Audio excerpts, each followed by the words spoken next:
Experience 11 days of Grand Europe trip with easy EMI of rupees 25,000 only with GT Holidays, South India's #1 travel brand. Touring talkies ரசிகர்களுக்கு வணக்கம். வாங்க lens நிகழ்ச்சிக்கு போகலாம்.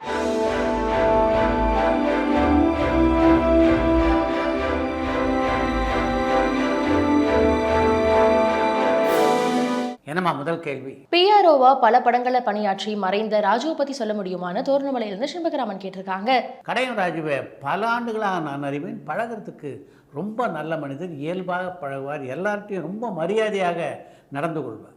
சின்ன திரை கலைஞர்கள், சினிமாவில் அதிகமாக வாய்ப்பில்லாத கலைஞர்களை எல்லாம் வைத்து பல ஊர்களில் அவர் நிகழ்ச்சிகள் நடத்தியிருக்கார். அந்த நிகழ்ச்சிகள் மூலம் அவங்களுக்கு வருமானத்தை பெற்று தந்திருக்கிறார். அவருடைய இழப்பு அப்படின்றது பல கலைஞர்களுக்கு இழப்பு அப்படின்னு தான் சொல்லணும். நடிகர் எம்.கே. ராதா சாரை பற்றி சொல்ல முடியுமா? அவருடைய புகைப்படம் இருந்தால் ஷேர் பண்ணுங்கன்னு கௌஷிக் சென்னையிலிருந்து கேட்டிருக்காங்க.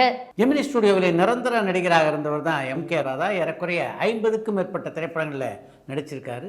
எம்ஜிஆருடைய திரையுலக பிரவேசத்துக்கு மிகவும் உதவியாக இருந்த ஒருத்தர்னா அது எம்.கே. ராதா அப்படின்னு சொல்லலாம். எம்ஜிஆர் திரைப்படங்களிலே வாய்ப்பு பெறுவதற்கு பல வகையில் உதவிய ஒரு மாபெரும் மனிதர் தான் எம்.கே. ராதா. நடிகை ஆச்சி மனோரமா மலையாள திரைப்படத்தில் நடிச்சிருக்காங்களான்னு கோவையிலிருந்து பஞ்சாப கேசன் சுரேஷ் கேட்டிருக்காங்க.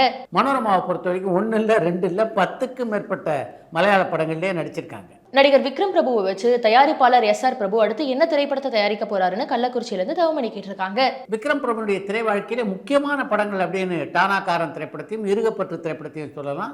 அப்படிப்பட்ட படங்களை விக்ரம் பிரபு வைத்து தயாரித்த எஸ்.ஆர். பிரபுடைய தயாரிப்பில் இப்ப எந்த படத்திலும் விக்ரம் பிரபு நடிக்கல. 2003ஆம் ஆண்டு சங்கர் சாருடைய இயக்கத்தில் வெளிவந்த பாய்ஸ் திரைப்படம் விமர்சன ரீதியா எதிர்ப்பு சம்பாரிச்சது. ஆனா வசூல் ரீதியா படம் வெற்றி படமான கோவையிலிருந்து மதுசூதனன் கேட்டிருக்காங்க.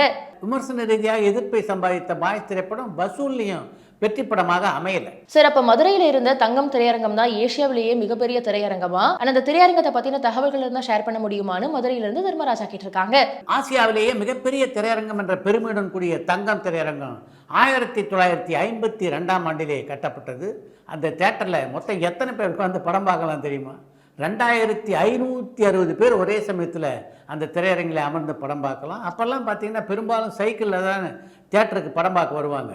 1000 சைக்கிளில் நிறுத்தக்கூடிய ஒரு பார்க்கிங் ஸ்பேஸும் தங்கம் தியேட்டருக்கு சொந்தமாக இருந்தது. அங்கே வெளியான முதல் திரைப்படம்னா அது நடிகர் திலகம் சிவகணேசன் நடித்த பராசக்தி திரைப்படம்.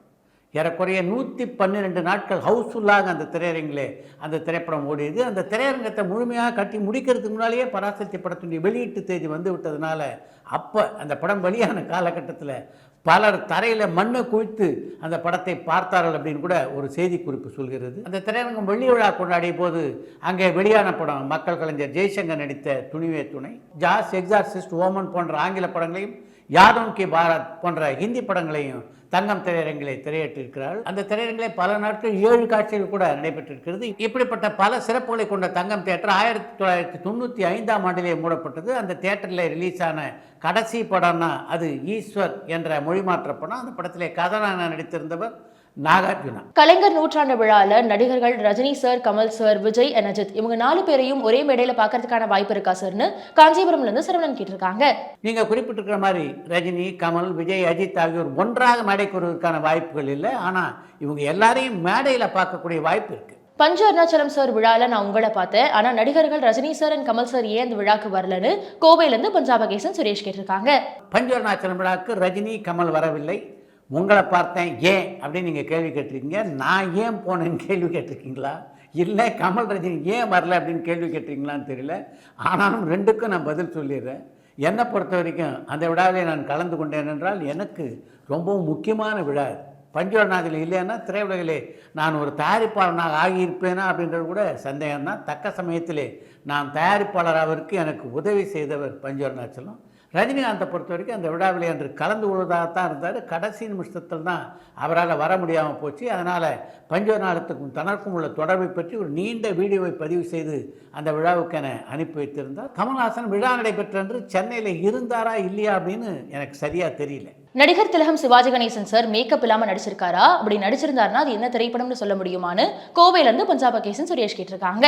சிவாஜி மேக்கப் இல்லாமல் நடித்த திரைப்படம் தான் பாரதிராஜனுடைய இயக்கத்திலே உருவாகி மிகப்பெரிய சாதனைகளை படைத்த முதல் மரியாதை திரைப்படம். விஜயகாந்த் சாருடைய உடல்நல குறைவுக்கு காரணம் அதிக மது அருந்த பழக்கமா அல்லது புகை பழக்கமானு ஹைதராபாத்ல இருந்து ஸ்ரீராம் கேட்டிருக்காங்க.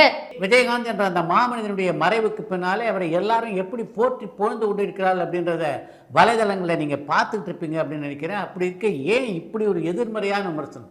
விஜயகாந்த் திரைப்படங்களில் நடித்த போது ஏறக்குறைய 18 முதல் 20 மணி நேரம் பல திரைப்படங்களில் அவர் பணியாற்றியிருக்கிறார். என்னுடைய திரைப்படம் உட்பட அதை பல பட தயாரிப்பாளர்கள் பகிர்ந்து கொண்டிருக்கிறார்.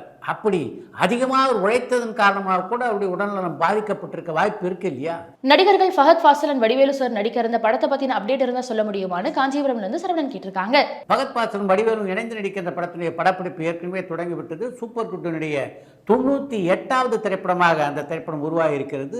சுதீஷ் சங்கர் தான் அந்த படத்தை இயக்கியிருக்கிறார். யுவன் சங்கர் ராஜா அந்த படத்துக்கு இசையமைக்கிறார். எம்ஜிஆர் சாருக்கு PB ஸ்ரீனிவாஸ் சார் பாடியிருக்காரான திருமுலைவாயிலிருந்து சுந்தரவர்தன் கேட்டிருக்காங்க. மன்னாதி மன்னன், பாசம், திருடாதி உட்பட பல படங்களிலே PB ஸ்ரீனிவாஸ் எம்ஜிஆருக்காக குரல் கொடுத்திருக்கிறார். நடிகர் அபிஷேக் பச்சன் நடிச்ச ஒத்த செருப்பு சைஸ் 7 திரைப்படத்தினுடைய ஹிந்தி ரீமேக் என்னாச்சுன்னு பாண்டிச்சேரியில இருந்து பெருந்தமிழன் கேட்டிருக்காங்க.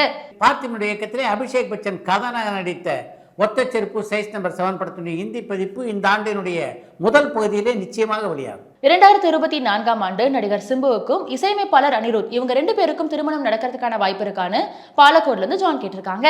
சிம்பு, அனிருத் ஆகிய இருவரும் மனது வைத்தால் இந்த வருடம் அவர்களுக்கு திருமணம் நடக்க எல்லா வாய்ப்பும் இருக்கு. தமிழன் என்று சொல்ற திரைப்படத்துல தான் விஜயகாந்த் சாரும் அவருடைய மகனும் சேர்ந்து நடிக்க இருந்தாங்களா? எதனால அந்த திரைப்படம் டிராப் ஆச்சுன்னு சொல்ல முடியுமான்னு முகமது கேட்டிருக்காங்க.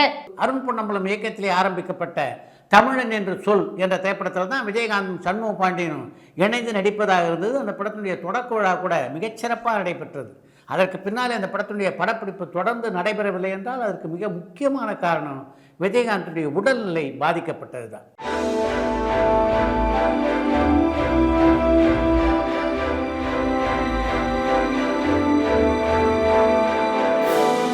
இயக்குனர்கள், எழுத்தாளர்கள், நடிகர்கள் ஆகிறாங்க.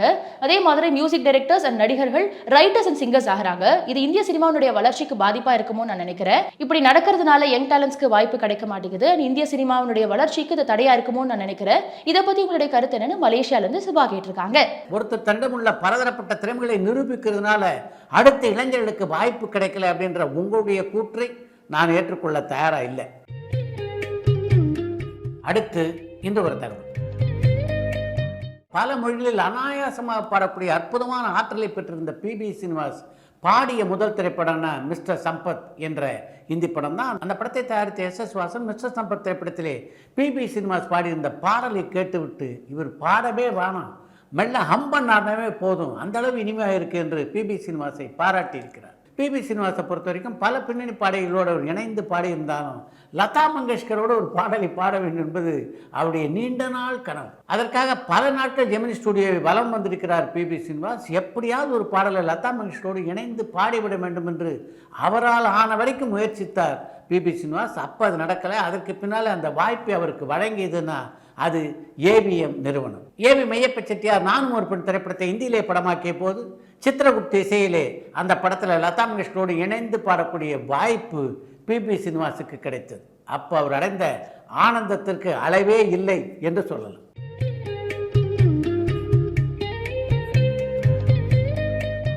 இத்துடன் இன்றைய லென்ஸ் நிகழ்ச்சி நிறைய வருகிறது. மீண்டும் அடுத்த லென்ஸ் நிகழ்ச்சியிலே சந்திப்போம். பரபரப்பான சினிமா செய்திகள், நட்சத்திரங்களின் பேட்டிகள், சினிமா வரலாறு ஆகியவற்றை பார்க்கவும் படிக்கவும் உங்களுக்கான இணையதளம் tourantalkies.co.